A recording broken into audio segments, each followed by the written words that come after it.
오늘 주일 우리에게 주시는 하나님 말씀을 찾아보겠습니다. 오늘 주시는 말씀은 누가복음 1장 1절부터 4절까지 말씀입니다. 누가복음 1장 1절부터 4절까지 말씀입니다. 제가 가진 성경 신약 86면에 있습니다.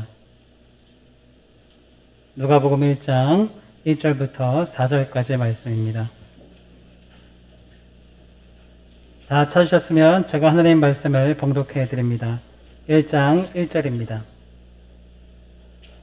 우리 중에 이루어진 사실에 대하여 초안부터 목격자와 말씀의 일꾼된 자들이 전하여 준 그대로 내력을 조술하려고 붓을 든 사람이 많은지라.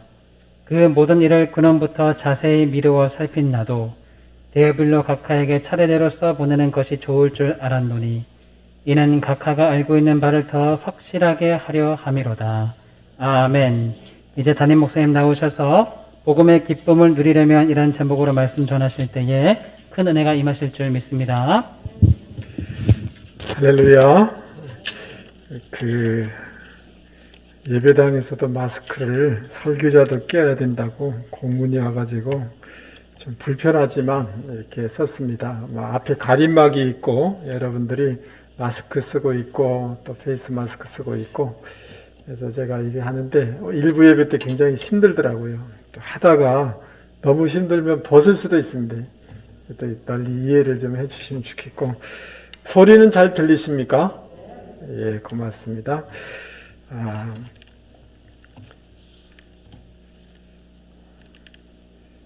그럼 우리가 누가복음 말씀을 같이 살펴보려고 하는데요.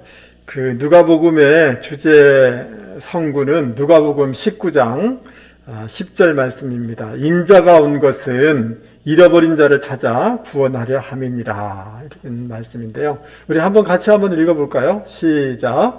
인자가 온 것은 잃어버린 자를 찾아 구원하려 함이니라. 아멘.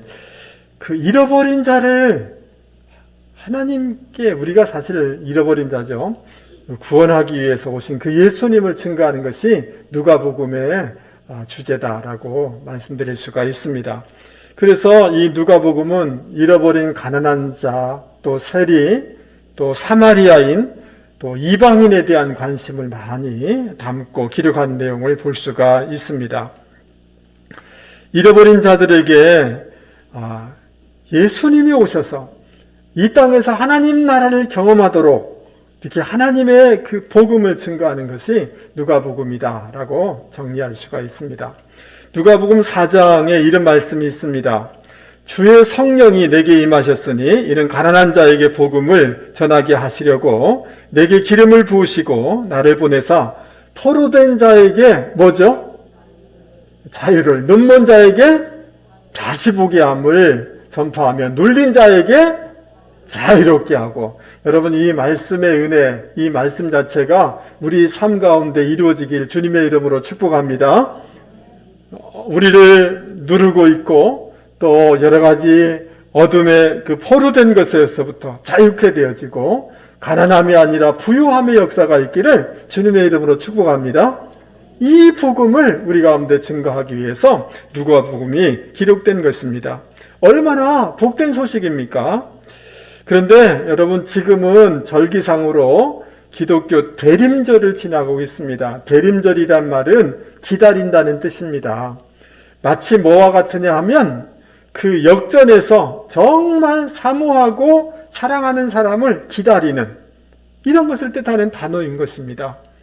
너무나 사랑하는 사람을 기다릴 때 우리의 마음이 얼마나 설레입니까? 너무너무 기다려지는 거죠. 그 약속하신 그 주님을 기다리고 그 주님이 우리의 어두움 삶 가운데 들어오시기를 기다리는 그런 또 마지막 종말적으로 주님이 오실 그것을 기다리는 이런 절기다라는 뜻인 것입니다. 근데 사실은 여러분 오늘 예배에도 이렇게 힘써서 애써서 이렇게 오셨는데 지금 우리의 삶의 자리, 우리의 마음 상태는 좀 어떻습니까? 교회가 세상의 조롱을 받고 있고 근데 그거는 뭐 그럴 수 있다라고 쳐요. 근데 심지어 신앙인 스스로가 신앙이 막 흔들리는 것입니다. 그 대림절이라고 하는데 성탄절이 가까웠다라고 하는데 마음의 설레임과 기쁨과 감사와 이것이 아니라 너무 어두운 거예요.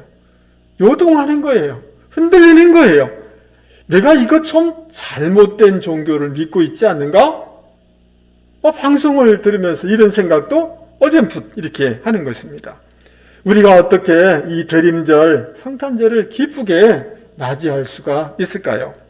여러분, 오늘 누가복음 1장 4절 말씀에 보면 그 배운 바의 확실함을 알게 하려 한다라고 누가복음을 기록하는 목적을 밝혀주고 있습니다. 이 말을 조금 더 우리가 깊이 들여다보면 지금 이 누가복음을 받고 있는 사람들의 마음들이 여러 가지 안정된 상태가 아닌 것을 알 수가 있습니다. 확신 가운데 있지 아니한 것을 알 수가 있습니다. 그래서 그들의 마음이 좀 안정되어지고 신앙이 안정되어지고 그들의 신앙이 확실해지기 위해서 이 누가복음을 쓰고 있다라고 누가는 밝히고 있는 것입니다. 여러분, 1세기 후반 이 누가복음이 기록될 당시에 복음이 왕성하게 막 세계에 전파되면서도 또 한 가지 잘못된 예수님에 대한 소식들이 소문들이 막 이렇게 나가면서 신앙인들 마음속에 신앙의 안정감이 없는 거예요. 확신이 없는 거예요. 그래서 그들을 향하여서 누가복음을 기록하고 있는 것입니다. 여러분, 정말 대림절의 기쁨, 성탄의 기쁨을 우리가 어떻게 회복할 수 있는지, 어떻게 누릴 수 있는지 오늘 말씀을 같이 한번 살펴보면서 그 원리를 찾는 시간이 되기를 원합니다. 할렐루야. 그래서 그 원리대로 순종함으로 정말 기쁨이 우리 안에 회복되는 놀라운 역사가 있기를 주님의 이름으로 축복합니다.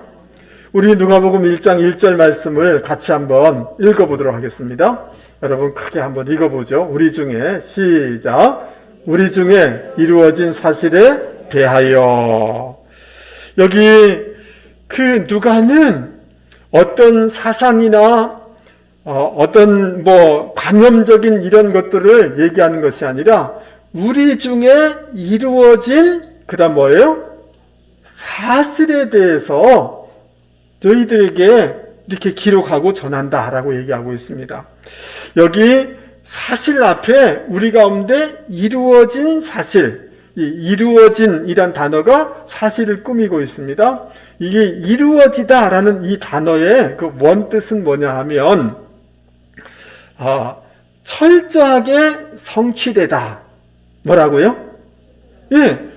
이전에 예언된 내용이 철저하게 성취되다라는 뜻을 가지고 있고 또 한 가지는 완전하게 납득이 된다, 믿어진다라는 두 가지의 뜻을 가지고 있습니다. 그러니까 누가를 통해서 우리 가운데 전달된 이 사실의 복음은 구약에서 예언된 것이 성취된 그런 말씀이고 우리가 납득될 수 있는 그런 복음이라는 거예요. 할렐루야.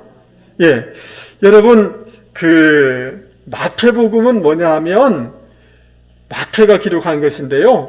구약 성경이 어떻게 예수님 안에 철저하게 이루어졌는가가 그런 내용으로 쓰여진 것이 마태복음입니다. 그러니까 마태복음은 구약 인용이 굉장히 많아요. 구약에 예언된 것이 이렇게 성취됐습니다. 근데 마가복음은 예수님의 사역과 이 일들에 대해서 짧게 이렇게 했는데 마가복음을 쭉 읽으면 그분이 능력의 주님이시구나. 이게 납득이 되도록 되어 있는 것이 이 마가복음입니다. 그러니까 우리 가운데 이루어진 이 사실의 복음을 마태복음이나 마가복음을 통해서 우리는 알 수가 있습니다. 여러분, 예수님 오시기 한 800여 년 전에 이사야라는 선지자가 이렇게 성령의 감동을 받아서 쭉 성경을 기록했는데 그게 이사야서입니다. 이사야서 7장 14절 말씀에 보면 그러므로 주께서 친히 징조를 너희에게 주실 것이라 보라 처녀가 잉태하여 아들을 낳을 것이요 그 이름을 임마누엘이라 하리라. 이런 말씀이 있어요. 여러분, 이 말씀처럼 처녀인 마리아를 통해서 예수님이 우리 가운데 오셨잖아요. 맞습니까? 예수님 오시기 한참 전에 이렇게 예언된 말씀이 그대로 성취가 되는 거예요. 미가서 5장 말씀에 보면 예수님 오시기 한참 전이죠. 예수님이 베들레헴에서 태어나실 것이다라고 예언됐는데 그 말씀이 그대로 성취가 되는 거예요. 여러분, 스가랴서 9장 말씀에 보면 평화의 왕으로 그분이 오실 터인데 그분은 이런 말이나 정복자로 오시는 것이 아니라 평화의 왕으로 나귀를 타시고 입성하실 것이다 라고 예언되어 있는데 그 말씀이 그대로 성취가 되어져요. 여러분, 이사야 53장의 말씀에 보면 예수님이 오셔서 우리를 위해서 십자가상에서 이렇게 돌아가실 것이다 라고 아주 구체적으로 기록되어 있는데 그 말씀이 그대로 성취가 되어져요. 예수님이 부활하실 것을 시편에 예언됐는데 그 말씀 그대로 예수님이 부활하게 되어져요. 우리가 믿고 있는 이 사실의 복음은, 역사적인 복음은 뭐냐 하면 예언된 말씀이 그대로 성취된 말씀이라는 거예요. 할렐루야. 여러분, 복음서를 가만히 이렇게 들여다보면 여러분, 예수님의 부활을 어떻게 믿어요? 근데 예수님의 부활을 제자들이 직접 이렇게 만났을 뿐만 아니라 500의 형제들이 부활하신 주님을 다 만나요. 그러니까 이런 것을 바라보면 그들이 어떻게 해서 저렇게 죽음 앞에서도 예수님을 증거할 수 있는가? 거짓 것을 근거로 해서 그렇게 될 수는 없거든요. 이 납득이 되는 이런 복음이요, 말씀이라는 거죠. 할렐루야. 할렐루야. 여러분, 미국의 유명한 장군이고 문학가였던 뉴 웰레이스라는 이분이 있습니다.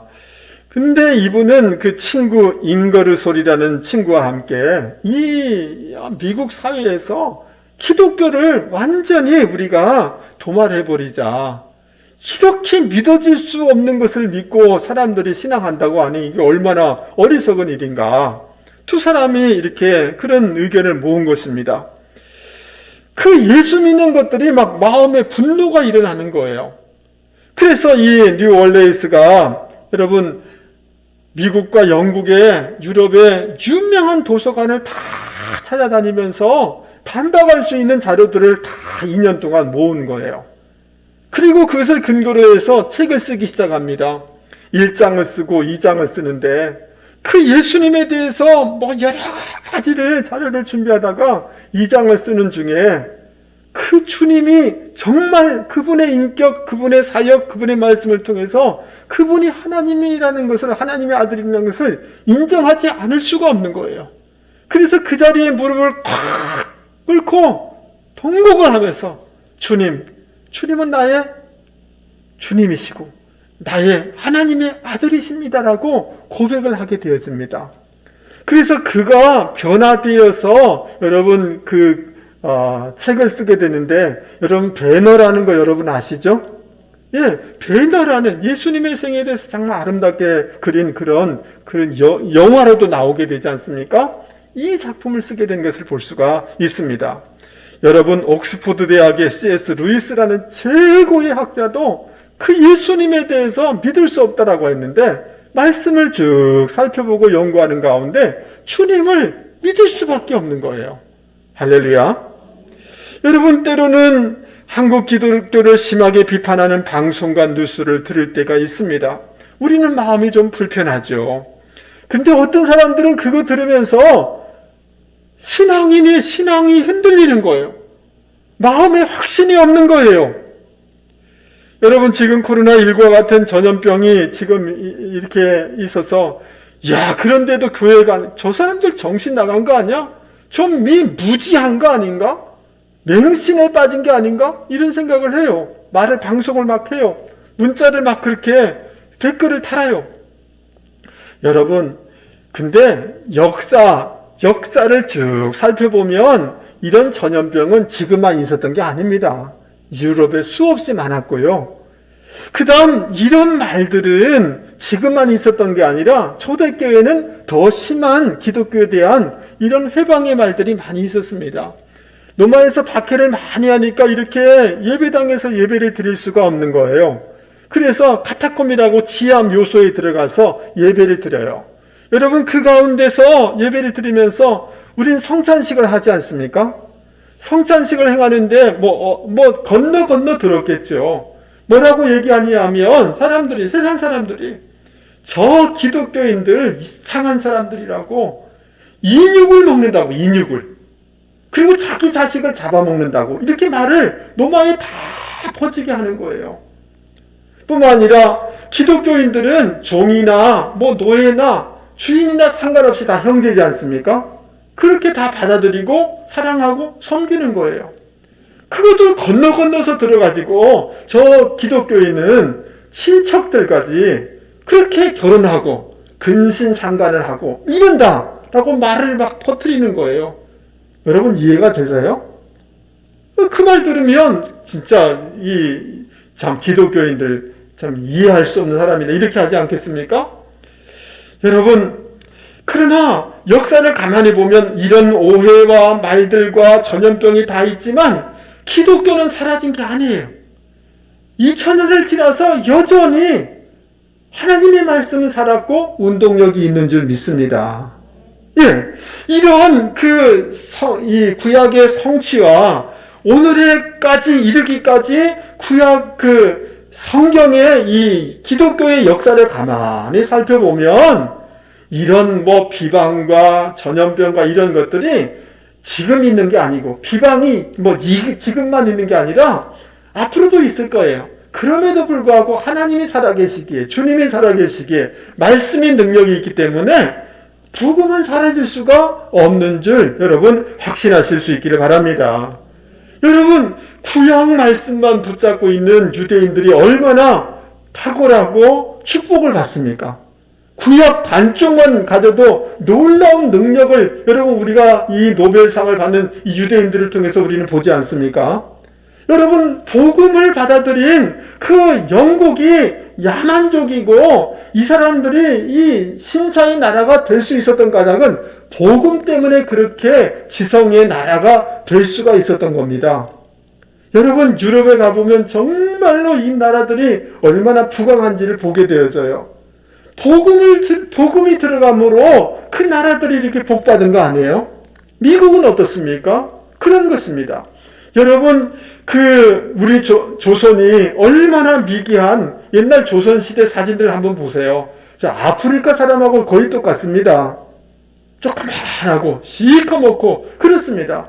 이런 나라에 이런 부강한 때가 오게 된 개화가 되고 이런 데는 기독교의 역할이 너무너무 중요했던 겁니다.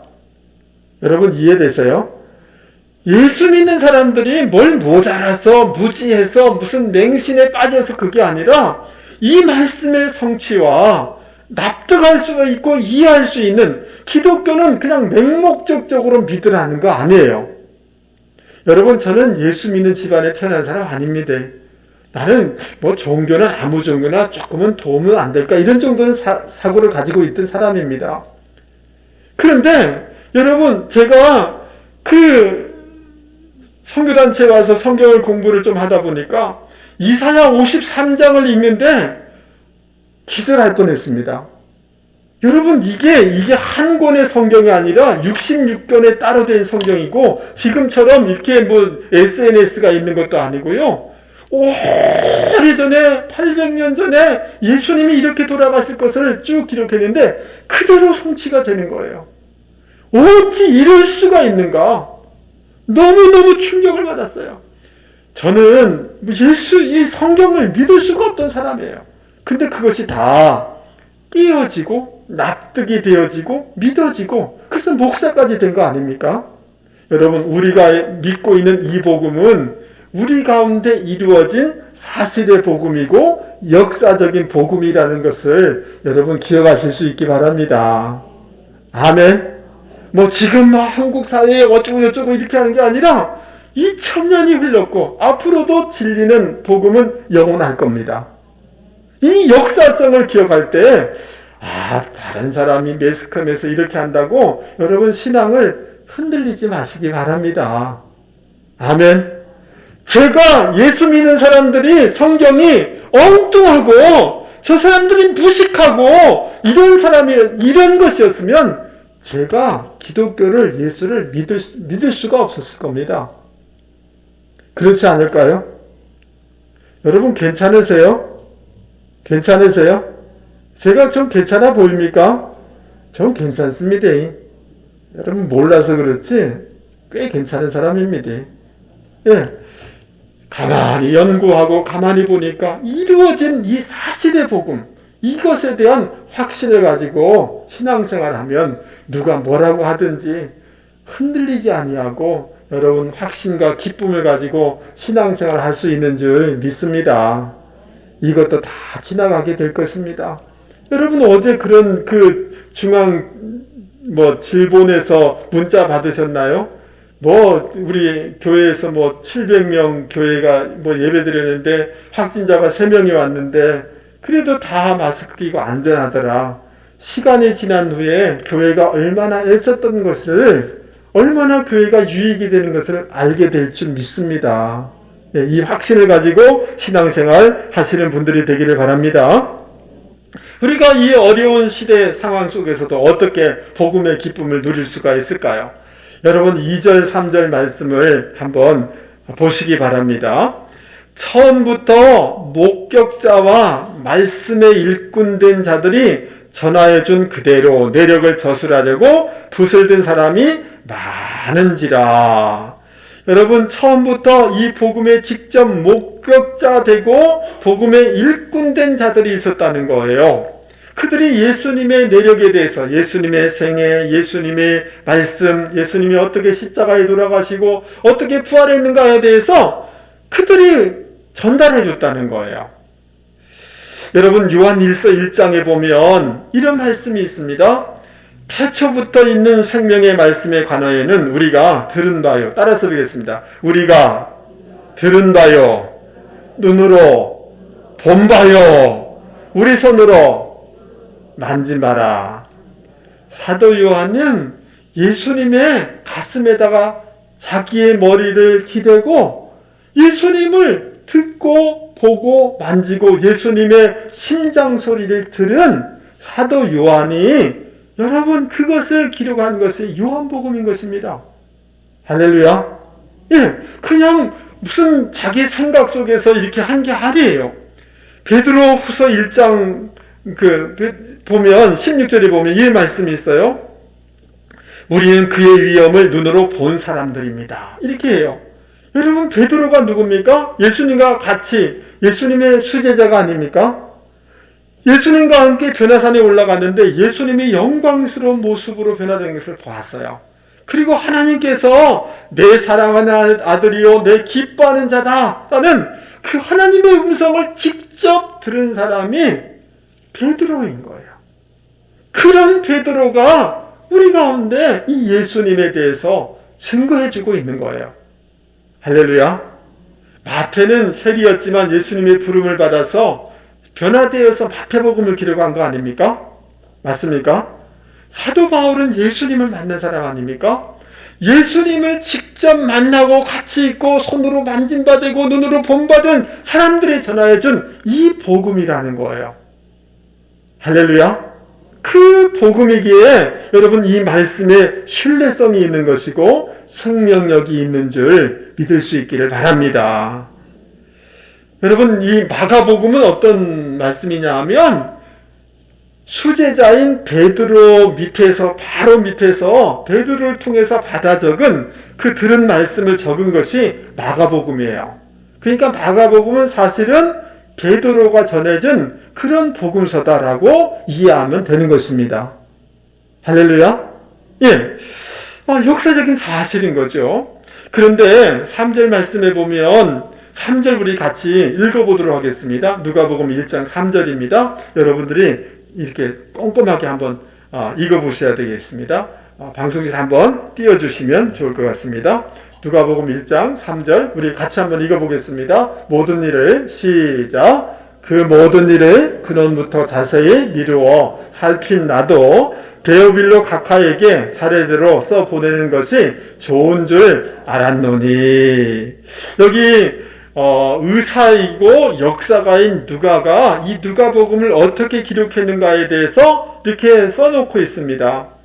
그는 의사이기 때문에 다른 그 사복음서하고 달리 질병에 대해서 전문적인 용어 꼼꼼하게 이렇게 쓰는 것을 볼 수가 있어요. 역사이기 때문에 굉장히 역사적으로 기술하는 것을 볼 수가 있습니다.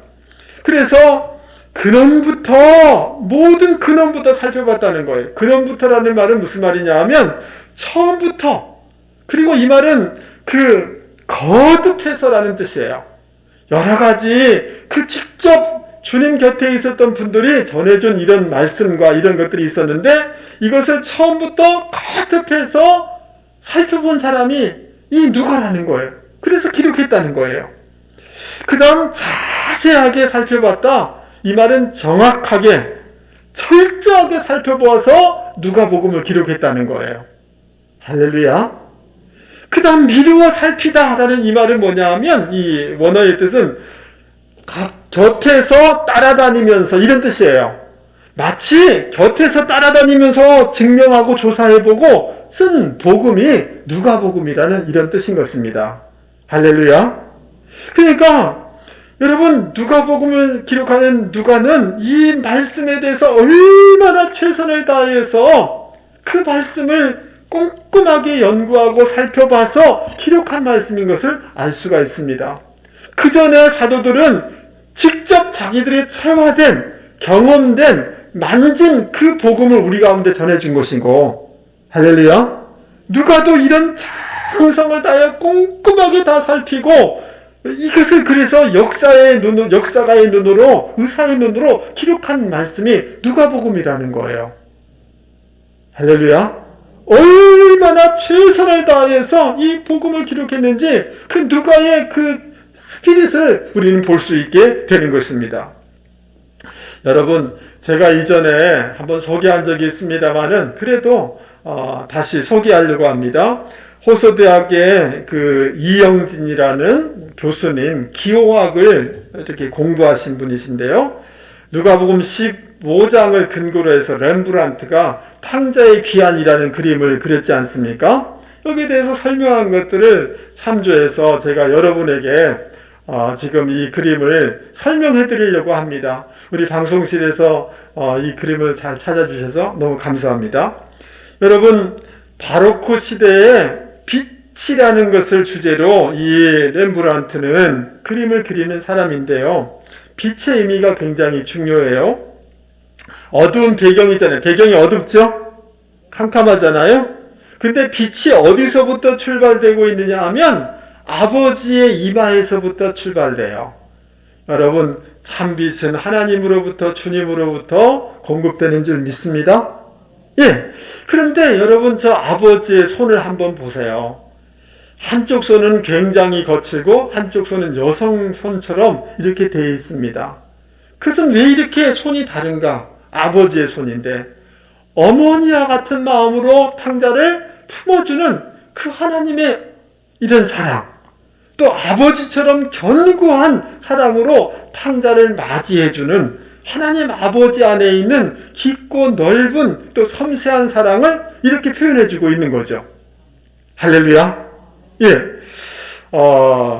그런데 여러분, 다시 바깥으로 나가보면 그 아버지 옆에 서 있는 사람이 있어요. 그 분홍색 옷을 입고 작대기를 짚고 있는 사람이 누구일까요? 탕자의 형님이겠죠. 왜냐하면 여러분, 일꾼들은 짧은 옷을 입어야지 일을 잘할 수가 있습니다. 긴 옷을 입고 있잖아요. 맞아요? 예, 아버지와 똑같은 옷을 입고 있죠. 맞아요? 그리고 아버지로부터 빛이 반사돼서 다른 사람, 그 배경에 있는 사람들은 빛이 없어요. 아들의 이마에도 얼굴에도 빛이 있죠. 예, 그 아버지의 빛이 임하고 있는 것을 알 수가 있습니다. 그런데 그 큰아들의 입이 다물어져 있어요. 환한 입이에요. 왜 그럴까요? 이방인들이 돌아오는 것들에 대해서 불편해했던 유대인들의 마음을 보여주고 있는 거예요. 아버지의 빛을 받았지만 마음속에 분노가, 화가 있는 것을 보여주고 있는 거예요. 그런데 여러분, 큰아들의 손을 한번 주목해 보세요. 손이 보이십니까? 한쪽 손은 밝아요. 그리고 그 위를 덮고 있는 손은 어둡습니다. 마음속에서는 그러면 안 되라는 양심의 소리가 있는데 무엇이 이거를 덮고 있는 거죠? 검은 마음이, 검은 손이 덮고 있는 거예요. 예, 이 큰아들의 그 마음을 지금 보여주고 있는 거예요. 아버지의 손과 다른 겁니다. 예, 큰아들의 마음, 유대인의 마음, 우리의 마음일지도 모르겠습니다. 내면이 복잡한 거예요. 이러면 안 되라고 하는데 어둠이 덮고 있는 것을 지금 이 화가는 표현해주고 있는 것입니다. 여러분, 그 탕자의 발을 한번 보겠습니다. 여러분, 발을 이렇게 했는데 한쪽 발은 신발이 다 벗겨졌죠? 왜 한쪽은 벗겨지고 한쪽은 신고 있을까요? 한쪽이 다 벗겨진 것은 아버지 품을 떠난 탕자의 지금 상태를 설명해주고 있는 거예요. 근데 한쪽은 신발이 있습니까? 없습니까? 있는 거예요. 신발은 자녀의 자격을 얘기하고 있는 거예요. 그리고 여러분, 이 탕자가 희한해요. 렘브란트는 왜 이 탕자를 얘기하면서 칼을 차고 있는 것을 보여줘요. 오른쪽에 칼이 보이십니까? 여러분, 왜 탕자가 칼을 차고 있을까요? 누구를 죽이려고? 자기를 보호하려고? 근데 이 오른쪽에 차고 있는 칼과 오른쪽에 있는 신발은 같은 메시지를 전달하는 거예요. 다 잃어버렸지만, 다 놓쳐버렸지만, 그러나 마지막 자녀라는 자격, 자녀의 이 신분만큼 나는 놓칠 수 없습니다. 라는 것을 이렇게 표현해주고 있는 거예요. 이해되세요? 아버지가 왜 탕자를 품어줬는가? 아들이기 때문이죠. 맞습니까? 다 잃어버려도 이 자녀, 이것만큼은 난 놓칠 수 없습니다. 라는 것을 붙잡고 있는 거예요. 자, 그런데 큰아들을 한번 보세요. 큰아들을 한번 보십시오. 여러분, 큰아들이 짝대기를 짚고 있죠? 여러분, 장례식 때 짝대기 들고 있죠? 예? 여러분, 아버지에게 유산을 달라고 한 사람은 탕자였지만 지금 큰아들이 짝대기를 들고 있는 거예요. 큰아들은 상속의 2배를 받아요. 겉은 그렇지 않은 것처럼 보이지만 그 마음속에 아버지가 죽어서 나는 2배의 상속을 받고 싶습니다 라는 마음이 그 큰아들 마음 가운데 있는 거예요. 그걸 그렇게 그려주고 있는 거예요. 여러분, 저 큰아들이, 여러분 조금 그림이 좀 어두워서 안 보입니다만은 한쪽 발은 보여요. 한쪽 발은 그런데 안 보여요. 왜 그럴까요? 탕자는 다 잃어버렸지만 마지막 아들이라는 이것만큼은 놓치지 않았지 않습니까? 근데 큰아들은 아버지와 같이 있지만 아버지와의 자녀의 관계를 잃어버린 삶이었다라는 것을 보여주고 있는 거예요. 별로 감동을 안 받으시네. 굉장히 설명을 애써서 했는데 이것은 제 설명이라기보다 전문가의 설명을 가져와서 제가 설명하는 겁니다. 여러분, 다시 저 그림을 한번 처음으로 보여주시기 바랍니다. 여러분, 저 그림이 저 탕자의 그림이구나 이렇게 하겠지만 제가 설명을 좀 하고 나니까 여러분 굉장히 다르게 보이지 않습니까? 맞습니까? 예. 한 번 더 좀 실험을 좀 해보려고 합니다. 다음 그림을 한번 보여주십시오. 예, 여러분 이 그림 어디서 많이 봤죠? 예, 옛날 택시에 보면 오늘도 무사히 7, 80년대 있었잖아요. 여러분 이게 그냥 그런 그림인가 보다라고 생각할지 모르지만 18세기 영국의 최고의 화가인 조슈아 레이놀드라는 사람이 그린 그림입니다. 여러분, 이 사람은 시골 출신이고 가난해서 그 누이들이 애써서 돈 벌어가지고 노마에 그림 공부시켜가지고 영국 최고의 화가가 되고 나중에 그 높은 상류층이 된 이런 화가입니다. 그래서 이 사람이 초상화를 많이 그렸는데 성경에 그 성경 인물 중에 사무엘, 어린 사무엘의 그 그림을 그린 거예요. 기도하는 사무엘. 여러분, 한나가 이 어린 사무엘을 성전에 바치게 되지 않습니까? 저 어린 사무엘이 순수하고 순백하고 이런 모습으로 하나님께 기도하는 거잖아요. 왜 저런 그림을 그렸을까요? 정말 마지막 이 사사고 위대한 선지자이지만 그의 삶은 저렇게 청렴결백하고 순수했다. 그러면서 그 시대를 향하여서 지도자들이 이래야 되지 않겠는가라는 메시지를 담고 있는 거예요.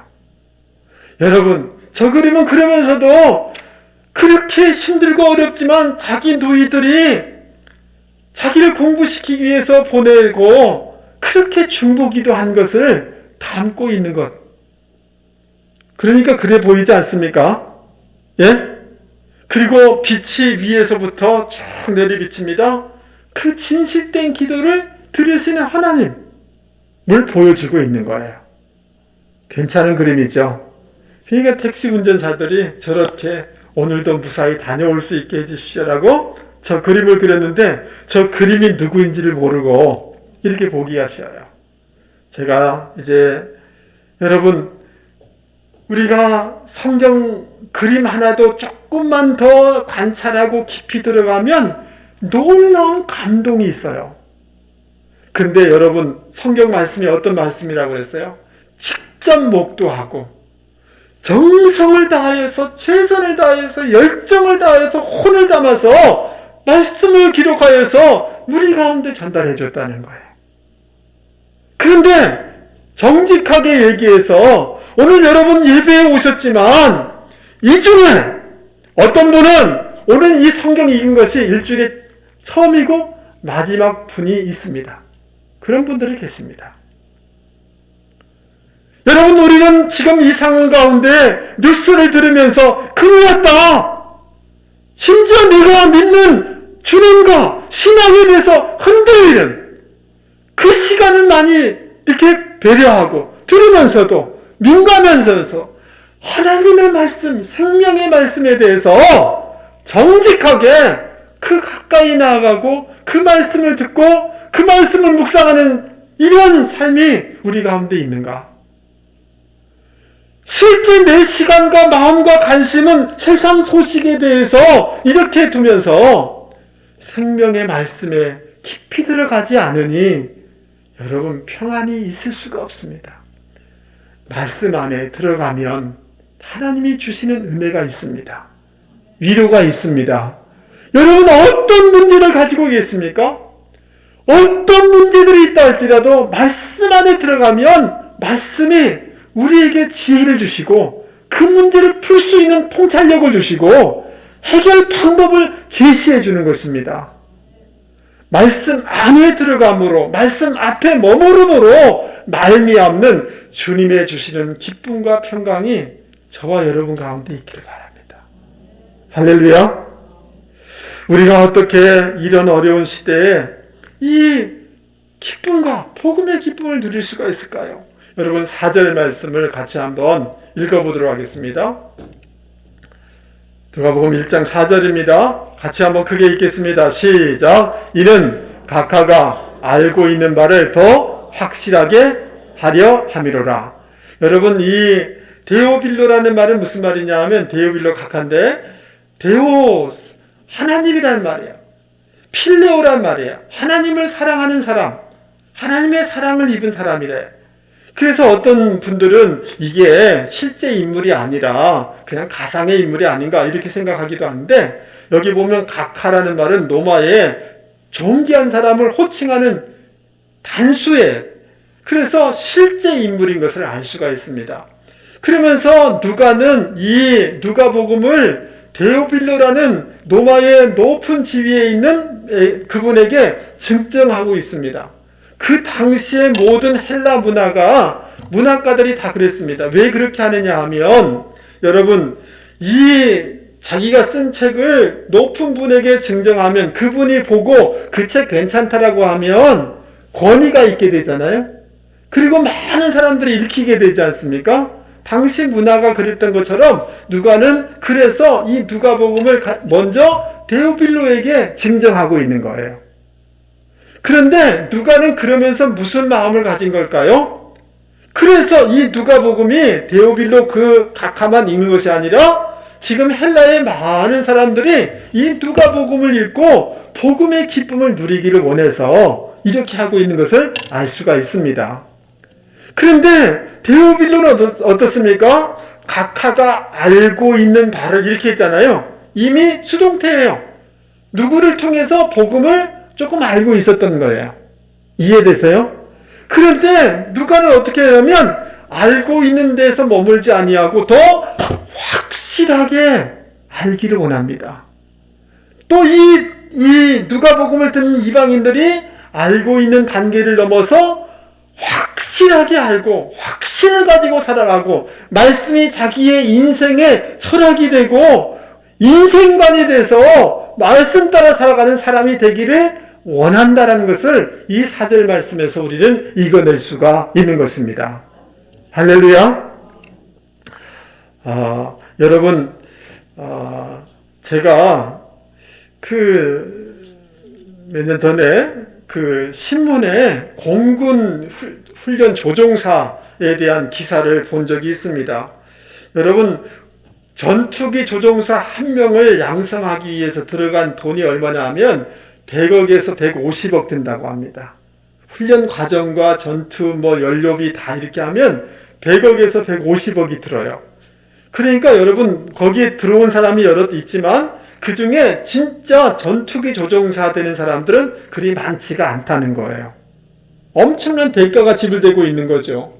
그래서 전투기 조종사가 되려고 하면 훈련을 받아야 되는데 중력 가속도 훈련이라는 게 있어요. 가속도 내성 강화 훈련이라는 G-테스트라는 게 있는데 여러분, 비행기가 빠르게 움직이지 않습니까?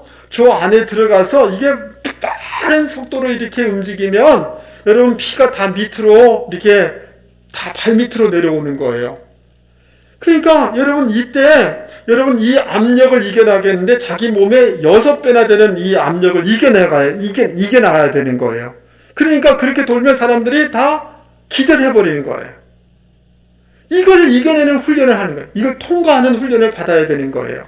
그래서 호흡을 이렇게 하면서 다리에 있는 피를 이렇게 심장 위쪽으로 올려야지 살아남을 수가 있는 거예요. 조종사가 될 수 있는 거예요. 이런 훈련을 시킨다는 거예요. 여러분, 또 한 가지는 공간 정의 상실 훈련이라는 이런 훈련이 있는데 여러분, 이렇게 보세요. 비행기가 이렇게 가다가 돌죠? 한 바퀴 돌죠? 몇 바퀴 돌죠? 그러면 여러분, 어디가 하늘이고 어디가 바다인지 구분이 되겠어요? 안 되겠어요? 어지러워서 안 돼요. 근데 저런 훈련을 해요. 막 혼란해가지고 어디가 하늘인지 어디가 바다인지를 모르면 비행기는 추락하는 거죠. 맞습니까? 이럴 때 이 분별할 수 있는 훈련을 시키는 거죠. 막 정신이 없으면서도 자기의 감각을 의지하는 것이 아니라 계기판을 볼 수 있는 훈련을 시켜야 되는 거예요. 제가 이것을 보면서 그런 생각을 했어요. 그렇구나. 하나님의 백성, 진정한 백성이 되는데도 훈련이 필요하구나. 그런 압력을 뛰어넘는, 이것을 뛰어넘을 수 있는 훈련을 받아야 되겠다. 그리고 어려운 가운데 이렇게 해서 이 호흡을 잘해, 기도의 호흡을 해야 되겠구나. 할렐루야. 지금 상황이 어려우니까, 아프니까, 집안에 문제가 있으니까 어찌하지 그런 게 아니라 이때도 말씀의 계기판을 보면서 하나님이 신실해, 이런 훈련을 가져야 되겠다라는 생각을 했습니다. 그러면서 다른 어떤 것보다도 여러분, 우리 안에 이 한계가 있어요. 한계. 테두리가 있어요. 틀이 있어요. 자기의 지평이 있어요. 그런데 여러분, 이 그릇을 한번 보시기 바랍니다. 이 그릇은 제가 목 마실 정도의 물을 밖에 담을 수가 없습니다. 맞습니까?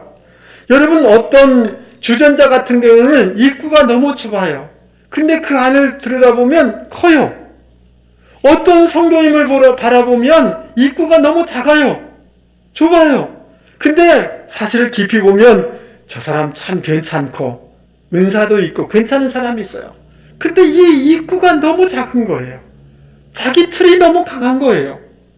여러분, 이것을 내가 알고 있는 바를 더 확실하게 지경을 넓혀주기를 원하는 누가복음의 말씀을 읽지 않습니까? 여러분, 우리의 이 그릇을 넓혀 나갈 때, 우리 안에 다른 것으로 성령으로 말씀으로 채워나갈 때 우리가 복음의 놀라운 은혜를 담고 축복을 담고 이 기쁨을 누려나갈 수 있는 줄 믿습니다. 할렐루야.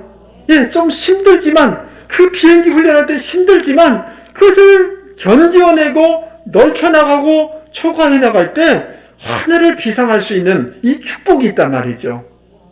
아멘. 언제 여러분 우리가 정말 복음의 기쁨을 누리냐 하면 나의 그 틀을 뛰어넘어서 사랑할 수 있을 때, 그 무엇인가를 해야게 될 때 거기에 진정한 보람과 기쁨이 있게 되는 줄 믿습니다. 말씀을 마치려고 합니다. 사랑하는 성도 여러분, 우리가 어떻게 이 대림절 성탄절의 기쁨을 누릴 수가 있을까요? 멋진 트리를 만들고 반짝이는 것을 이렇게 하고 멋진 크리스마스 음악이 온다고 분위기가 우리를 기쁘게 하는 것 아닙니다. 여러분, 지금 시대가 너무너무 어렵습니다. 기독교에 대해서도 비난하는 것도 많이 있습니다. 진정한 대림절의 성탄의 기쁨은 거기에서 오는 것이 아니라 우리 가운데 이루어진 사실의 복음, 역사적인 복음, 하나님의 놀라운 말씀이 성취되어지고 2000년의 역사를 통해서도 계속 살아있는 역사를 보여주는 이 역사성에 대한 확신을 가질 때 흔들리지 않게 되는 줄 믿습니다. 여러분, 사람들이 다 떠난다고 뭐라고 한다고 여러분 신앙을 놓으시렵니까? 그렇지 않습니다. 이거는 놀라운 기적의 말씀인 것입니다. 역사적인 사실의 복음인 것입니다. 여러분 믿습니까? 예. 그리고 여러분, 조금만 더 세상보다, 뉴스보다 말씀에 더 귀를 기울이고 말씀 안에 들어가면 말씀이 우리에게 주시는 위로가 말할 수가 없습니다. 그 기쁨은 말할 수가 없는 것입니다. 말씀 안에 거함으로 오는 그 기쁨을 누리는 분들이 되기를 주님의 이름으로 축복합니다. 그리고 여러분, 조금만 더 우리의 틀을, 지평을, 이 믿음의 지경을, 봉사의 지경을 넓혀나가는 분이 되기를 바랍니다. 그것만 넓히면 그것을 통해서 더 놀라운 복을 담을 수 있게 되는 줄 믿습니다.